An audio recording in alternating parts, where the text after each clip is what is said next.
Assalamualaikum, bertemu lagi bersama saya Fauzul Faura di tutorbahasaiinggris.id.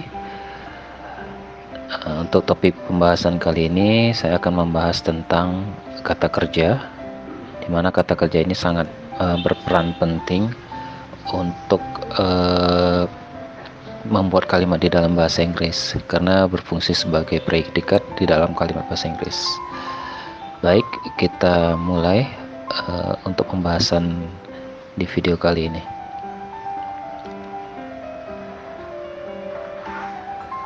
Ya, apa itu verb? What is verb? Apa itu kata kerja? Ya, kata kerja adalah sebuah kata yang berfungsi sebagai predikat di dalam kalimat. Sederhananya seperti ini. Di dalam pola susunan kalimat itu terdapat subjek, predikat, objek, dan juga bisa ditambahkan dengan kata keterangan. Jadi fungsi verb di sini berfungsi sebagai predikat di dalam kalimat. Jadi ketika suatu kalimat tidak ada predikat, maka kalimat tersebut belum bisa dikatakan sebagai sebuah kalimat karena tidak ada verb di dalamnya. Nah, di dalam bahasa Inggris kata kerja dibagi ke dalam dua kelompok atau dua jenis ya. Ada main verbs dan juga ada auxiliary verbs. Baik, kita bahas dulu yang pertama adalah main verbs ya. Apa itu main verbs? Main verbs adalah kata kerja utama yang terdiri dari kata kerja berbentuk irregular verbs dan regular verbs. Ya, jadi di sini kita menggunakan dua kata kerja dari jenis main verbs ya. Kata kerja yang tidak beraturan atau irregular verbs dan kata kerja yang beraturan atau regular verbs. Nah, irregular verbs ini ada beberapa contoh seperti yang Anda lihat. Nah, dibagi kepada tiga bentuk waktu ataupun tiga dalam bentuk kalimat ya. Ada infinitive, ini menggunakan kata kerja dasar atau kata kerja pertama. Kemudian ada past, yaitu kata kerja kedua dalam bentuk lampau, serta ada past participle atau kata kerja ketiga. Nah, ini bisa digunakan ketika kita membuat kalimat dalam bentuk perfect, yaitu menyatakan sudah. Nah, di sini ada beberapa contoh. Ada ketika kata kerja dasarnya adalah go, ketika lampau menjadi when. Ketika menyatakan sudah, menggunakan kata kerja ketiga bentuk gone. Ya, kemudian ada see menjadi saw, lalu berubah menjadi seen. Kemudian ada eat menjadi ate, kemudian berubah menjadi eaten. Nah, di sini Anda bisa lihat dalam beberapa contoh kalimat ya. Contoh dengan menggunakan kata go, they go with us. Ya. Ketika lampau menjadi they went with us yesterday.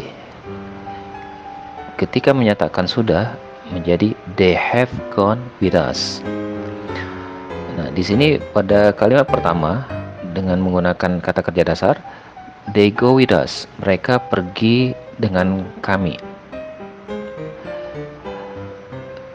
Lalu ketika menjadi kalimat lampau menjadi they went with us yesterday, mereka pergi dengan kami kemarin. Kemudian ketika menyatakan sudah menjadi kalimat they have gone with us, mereka telah pergi bersama kami. Nah, ini berbagai perubahan dari kata kerja. Nah, ini makanya disebut dengan irregular. Dia mengalami perubahan ketika sebuah kalimat digunakan dengan menyesuaikan bentuk waktu ataupun bentuk kalimatnya. Nah, ini yang perlu Anda pahami tentang irregular verbs. Nah, contoh lain ketika dengan menggunakan kalimat seperti di bawah ini ya, I see him menjadi I saw him yesterday.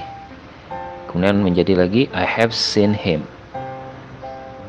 Nah, kita menggunakan kata see ketika bentuk kata kerja dasarnya menjelaskan tentang waktu sekarang. I see him, saya melihat dia. Kemudian menjadi lampau, I saw him yesterday, saya melihat dia kemarin. Kemudian ketika menyatakan sudah atau dalam bentuk perfect, I have seen him, saya sudah melihat dia. Gitu juga dengan contoh, she eats a cake, ya, she eats a cake. Nah, Anda lihat di sini kata it-nya ditambahkan s, berarti menunjukkan kepada kata kerja dasar dengan subjek she. Nah, di dalam bahasa Inggris itu ada aturan ketika subjeknya he, she, it, maka kata kerja dasarnya itu dalam bentuk present atau untuk sekarang menjadi ditambahkan akhiran huruf s atau es, ya. Jadi ada beberapa aturan dan ini saya pikir akan dibahas di video tersendiri tentang penggunaan kata kerja ini, ya. Baik, ketika kalimat she eats a cake berubah menjadi lampau menjadi she ate a cake yesterday. Ketika menyatakan sudah menjadi she has eaten a cake. Nah, di sini terjadi lagi perubahan kata kerja di dalam setiap kalimat, baik berdasarkan waktu dan bentuk kalimatnya. She eats a cake, dia makan, ya, dia perempuan, ya, di sini dia makan sebuah kue. Ketika kalimatnya menjadi she ate a cake yesterday, dia makan sebuah kue kemarin.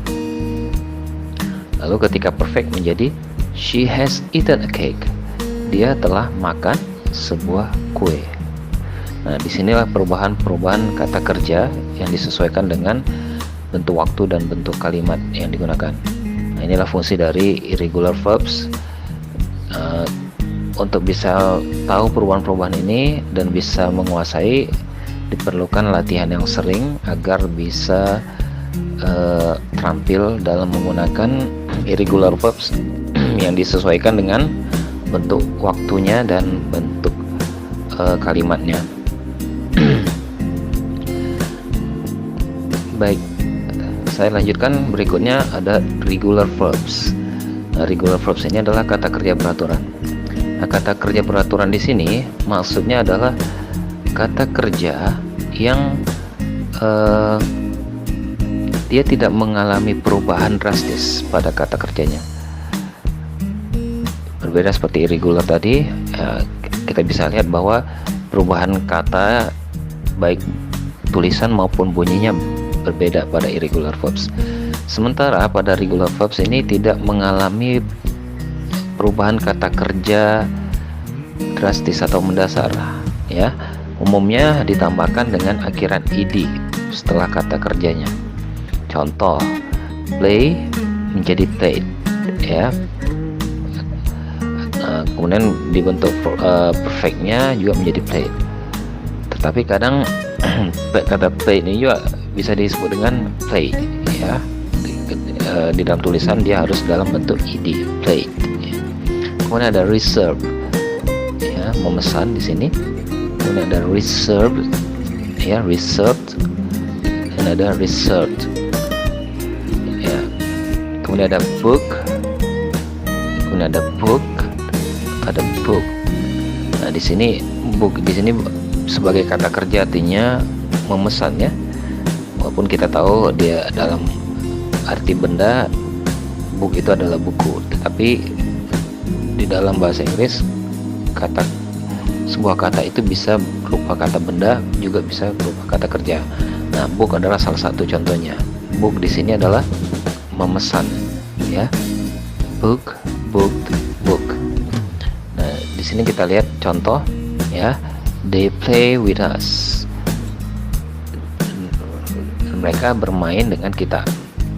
Ketika dalam bentuk lampau menjadi they played with us yesterday. Mereka bermain dengan kita kemarin. Kemudian they have played with us.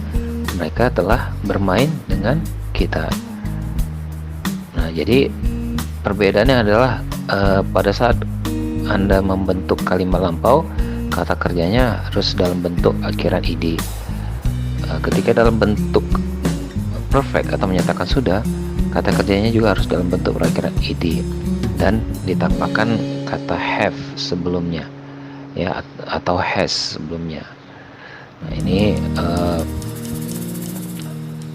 termasuk dalam kata kerja bantu ya, penggunaan have dan has di sini. Ya, ketika menggunakan subjeknya they, maka kita menggunakan have. Baik, saya lanjutkan. Nah, kalau tadi kita membahas tentang main verbs, nah kemudian sekarang kita membahas tentang auxiliary verbs. Nah, auxiliary verbs ini adalah kata kerja bantu.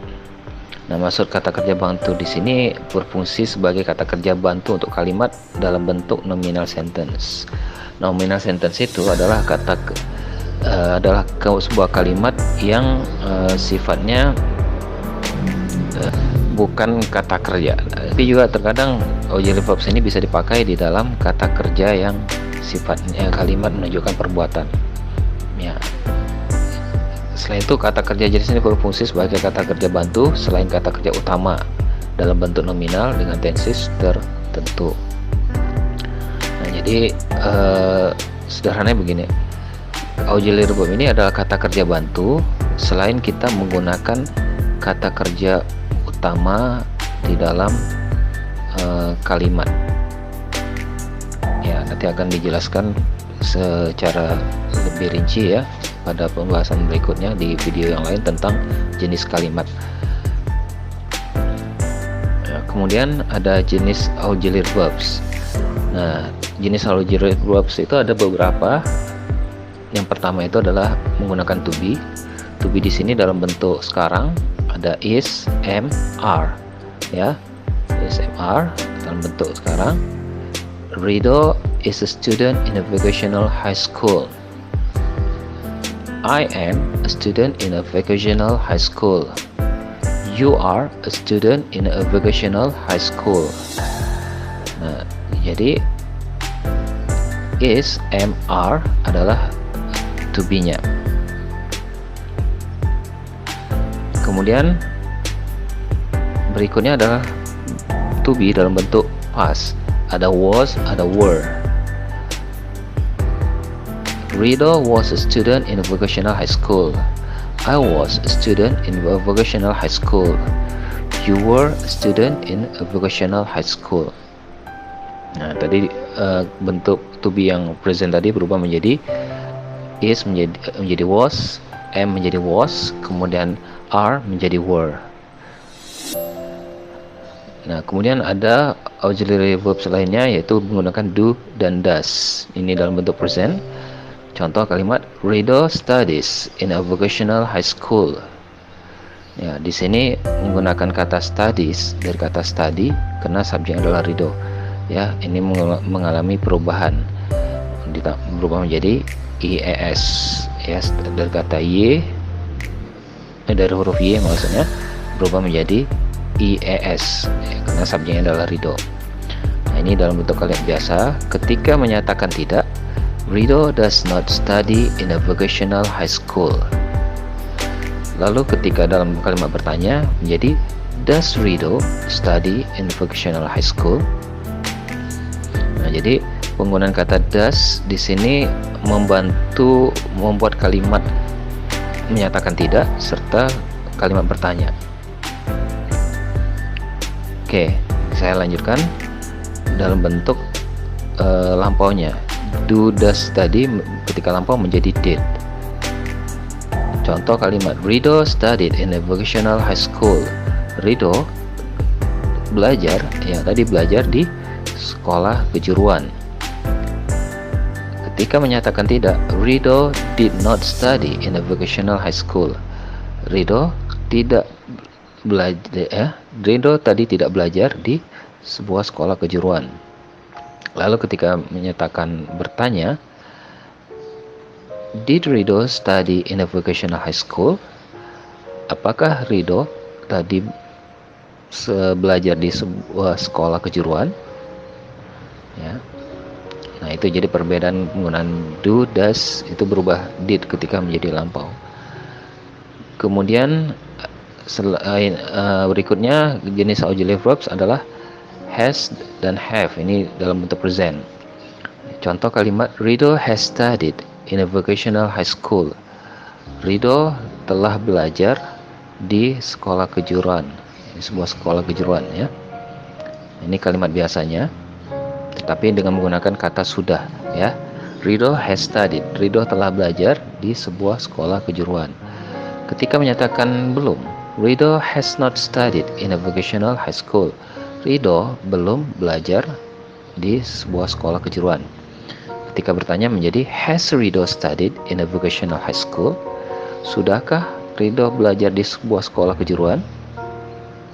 Nah, ini perbedaan dari penggunaan has tadi, karena subjeknya adalah Ridho. Nah, kalau have ini dipakai untuk subjeknya I, you, dan we, atau dengan nama orang atau benda lebih dari satu.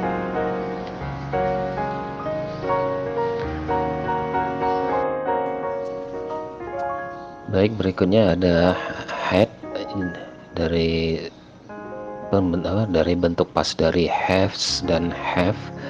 Di sini mengalami perubahan ketika dalam bentuk pas menjadi had, ya. Di kalimat biasa ada Ridho had studied in a vocational high school. Nah, secara aturan sama, ya, study-nya menjadi studied, tapi perubahan kata has tadi berubah menjadi had. Dan ini dalam kalimat biasa. Ketika menyatakan belum ataupun menyatakan tidak menjadi Ridho had not studied in a vocational high school. Kemudian ketika di dalam kalimat bertanya menjadi had Ridho studied in a vocational high school. Nah, ini adalah pembentukan dengan menggunakan kalimat, ya, pembentukan kalimat dengan menggunakan kata kerja bantu had, ya, di dalam kalimat selain bentuk has dan have. Tetapi had di sini dipakai hanya khusus ketika kalimat itu menyatakan sesuatu yang terjadi di waktu lampau atau waktu yang sudah lewat. Jenis kata kerja bantu lainnya adalah modals. Ya, modals ini berfungsi untuk memberikan tambahan arti, ya. Ketika kita menggunakan kata-kata modals ini memberikan tambahan arti di dalam sebuah kalimat. Ini fungsi dari modals, ya. Jadi kalau diartikan apa itu modals? Modals itu adalah kata tambahan yang dipakai di dalam kalimat bertujuan untuk menambahkan arti di dalam kalimat. Nah, apa saja kata-kata yang digunakan? Nah, di sini ada berbagai kata, ya, dengan bentuk waktunya ada present, past, dan future. Kalau present ketika menggunakan kata bisa atau can, ketika past berubah menjadi could. Lalu may yang artinya yuk bisa berubah menjadi might pada bentuk pastnya. Kemudian kata shall berubah menjadi should, ya. Shall ini artinya akan, ya, ketika past menjadi should. Kemudian ada must artinya harus, ketika lampau menjadi ought to, ya. Tetapi ada khusus kata yang hanya dipakai di dalam bentuk akan datang atau future, yaitu kata will. Artinya akan. Nah, ketika lampau dia berubah menjadi would. Nah, ini yang harus Anda pahami tentang auxiliary verbs. Untuk pembahasan modals ini saya akan jelaskan nanti di video terpisah, ya, atau video tersendiri agar lebih jelas untuk pemahamannya.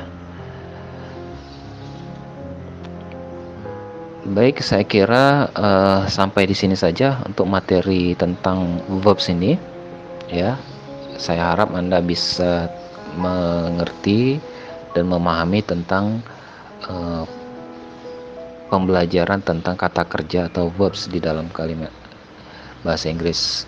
Ya, saya ulangi kembali kesimpulannya. Jadi kata kerja itu atau verbs di dalam bahasa Inggris berfungsi sebagai predikat. Sebuah kalimat tidak akan bisa dikatakan kalimat jika tidak ada predikat.